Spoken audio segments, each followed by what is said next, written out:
এক ছিল ঘন সবুজ জঙ্গল। নাম তার বাঘের জঙ্গল। এই জঙ্গলে বাস করত এক শক্তিশালী বাঘ। নাম তার রুদ্র। রুদ্র ছিল জঙ্গলের রাজা। তার গর্জনে পুরো জঙ্গল কেঁপে উঠত। জঙ্গলের সব প্রাণী রুদ্রকে ভয় পেত। কিন্তু রুদ্র ছিল খুবই ন্যায়পরায়ণ। সে কখনো অযথা কাউকে আঘাত করত না, শুধু ক্ষুধা পেলেই শিকার করত। একদিন জঙ্গলে এলো এক চতুর শিয়াল। সে ভাবলো, আমি যদি বাঘকে বোকা বানাতে পারি তাহলে পুরো জঙ্গলের রাজা হয়ে যাব। শিয়াল রুদ্রের কাছে গিয়ে বলল, হে জঙ্গলের রাজা, আপনি খুব শক্তিশালী, কিন্তু আমি আপনার চেয়েও বেশি ক্ষমতাবান। রুদ্র অবাক হয়ে বলল, তুমি এত ছোট্ট হয়ে আমার চেয়ে শক্তিশালী প্রমাণ দাও।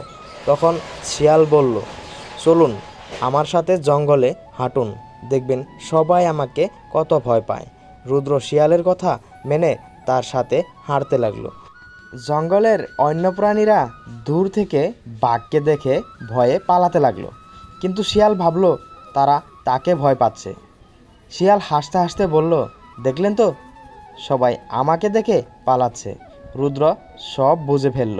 সে শান্তভাবে বলল, ওরা তোমাকে নয়, আমাকে দেখে পালাচ্ছে। শিয়াল লজ্জা পেয়ে মাথা নিচু করলো। সে বুঝতে পারলো চালাকি দিয়ে বড় হওয়া যায় না।